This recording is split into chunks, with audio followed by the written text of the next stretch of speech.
प्रकृति व्यक्त है या प्रकृति का कार्य व्यक्त है? क्या है कहने में कठिनाई? विशेष भावापत्ति का नाम है अभिव्यक्ति। ऐसा तो प्रकृति क्या है? पृथ्वी जल तेज, आपको गणित की दृष्टि से बताओ, पृथ्वी की अपेक्षा निर्विशेष जल है या नहीं? पृथ्वी में कितनी विशेषताएं हैं? शब्द स्पर्श रूप रस गंध 5, और जल में स्वभाव से गंध नहीं है, निर्गंध है, 4 विशेषता। तेज में शब्द स्पर्श रूप, और वायु में शब्द स्पर्श, आकाश में शब्द। अब आकाश का कारण जो है वो प्रकृति है वेदांत, उसमें शब्द भी व्यक्त नहीं। तो पृथ्वी की अपेक्षा जल, जल की अपेक्षा तेज, तेज की अपेक्षा वायु, वायु की अपेक्षा आकाश, ये निर्विशेष हैं या नहीं? ये व्यक्त में इतने प्रभेद हो गए, लेकिन व्यक्त में भी क्या है? तारतम्य है। लेकिन आकाश की अपेक्षा भी निर्विशेष कौन है? प्रकृति। क्योंकि अब 2 चीज़ होती है, 1 - 1 = 0, 1 से 1 घटा देंगे तो क्या होगा? 0 होगा। आकाश में कितना गुण है? 1। और उस 1 गुण, शब्द नामक गुण का भी अपहरण कर लेंगे तो कितना गुण रह जाएगा? 0, कोई गुण नहीं रहेगा। एक है गणित का विज्ञान, एक है कृषि का विज्ञान। कृषि पर भी मेरा एक ग्रंथ लटका हुआ है, 200 पेज हो गया है मेरे ख्याल में, या 280 पेज हुआ है, पता नहीं, 200 पेज हुआ है।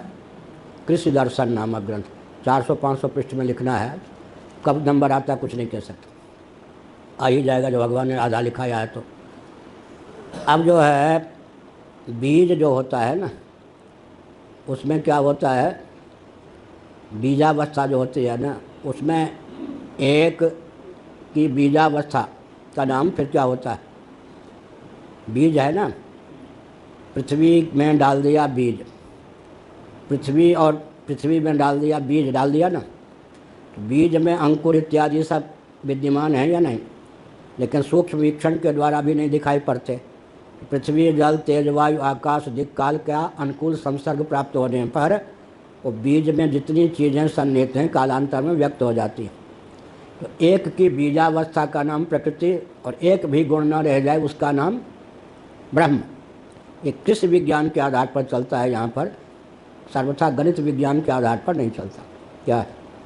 एक की बीजावस्था, एक की बीजावस्था सर्वथा निर्विशेष नहीं हुआ, लेकिन 1 - 1 = 0 जब कर देंगे तो एक गुण भी नहीं, माने सर्वथा निर्गुण, तो ब्रह्म में लक्षण चला गया।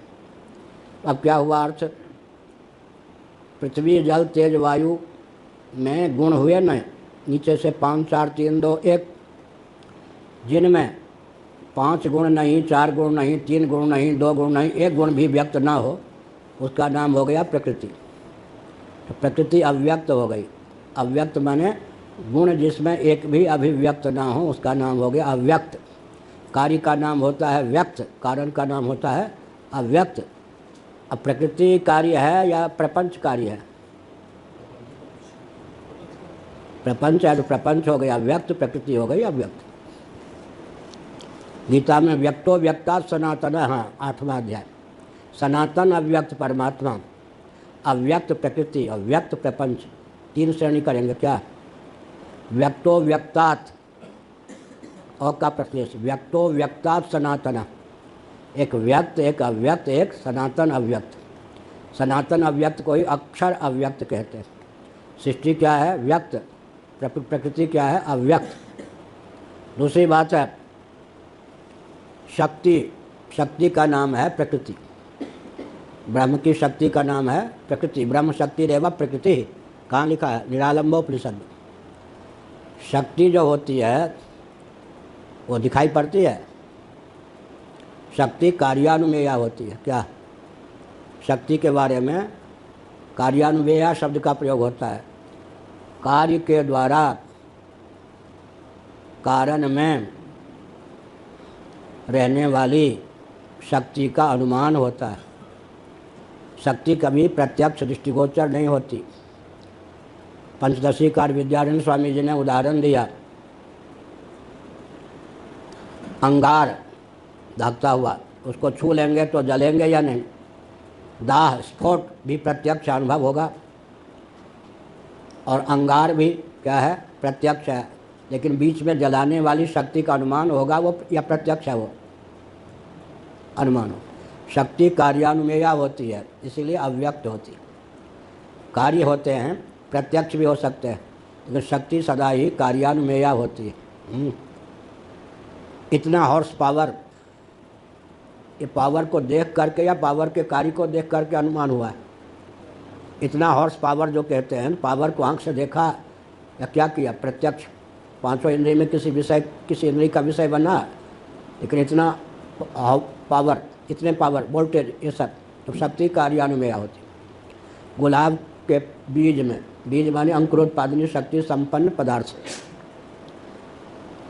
कांटे को उत्पन्न करने की शक्ति है, पौध को, इन सब से विलक्षण पत्तियों को उत्पन्न करने वाली शक्ति, उनसे विलक्षण पराग मकरंद से युक्त पुष्पों को उत्पन्न करने वाली शक्ति।